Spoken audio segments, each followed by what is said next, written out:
ඒ වගේ අපි උත්සාහ කරනවා මේ කුඩා තියෙන බිම් කට්ටිය වෙනුවට ගොවි සමිති ගොඩනගමින් නිෂ්පාදන යාය සමිති ගොඩනගමින් කෘෂි සමුපකාර ඔව් සම්පකාර ක්‍රමයක් කරා මේවා විශාල ගොවි නිෂ්පාදනයකට එන්න ඕනේ. ඉන්දියාවේ මේ අඩු වෙන්න එක හේතුවක් තමයි මේගොල්ලෝ විශාල ලෙස පරිමාණයෙන් ගොවි තැන් කරනවා. ඒ නිසා අපි කොහොම පරිමාණ විශාල කරන්නේ?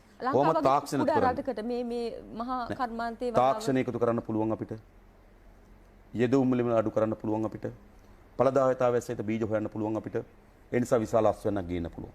ඒ නිසා මේ කුඹුරු ප්‍රමාණයම මේට වඩා අපිට අස්වැන්නක් ගන්න පුළුවන්. එහෙනම් අනිවාර්යයෙන්ම අතිරික්ත අස්වැන්නක් එනවා. ඒ අතිරික්ත අස්වැන්න අපි පිටරට යවන්න ඕන. මේ හාල් පිටරට සුද්ධ කන්නේ. පිටරට සුද්ධට හාල් ටික ගෙනල්ලා එහෙමම රයිස් කුකර් එකේ දාලා තම්බලා ගන්න.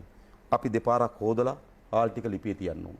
හාල් ඉදෙන්න වෙලාවට අපි පියන ඇරලා දුම යවන්න ඕන එළියට. නැත්තම් පොඩි සරක් එනවා.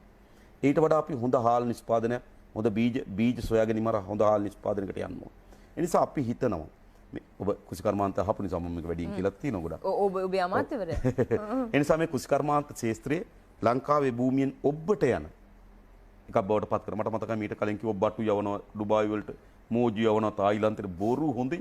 හරිද? හාල්ලරියා පාකිස්තානෙට හාල්ලරියා පිටරටට හාල් පිටරට යවලා යන්නේ අස්පයන්ට කවන්න යවලා තියෙන්නේ. මේ හාල් සුද්ධ කන්නේ නැහැ. ඒ නිසා අපි හොඳ පරිශ්‍රණ ක්‍රියාවලිය අසහාත්තික වශයෙන් අපේ කුසිකර්මාන්තයේ දේශීය ආහාර අවශ්‍යතාව වගේම විදේශීය වෙළඳ පොළ ඉලක්ක කරගෙන ගොඩනගනවා. අන්න එහෙමනොත් තමයි යාගේ ජීවන තත්ත්ව උසස් වෙන්නේ ගොවියාගේ. ඒ වගේම නිෂ්පාදන ඵලදායීතාවය වැඩි වුණොත් ගොවියාගේ නිෂ්පාදන පිරිවේ අඩු වෙනවා. ඒකෙන් සාහනේ පාරිභෝගිකයට ලැබෙනවා. නිසා ඉතාමත් විද්‍යාත්මක දියුණු සලස්මක් අපිට තියෙනවා.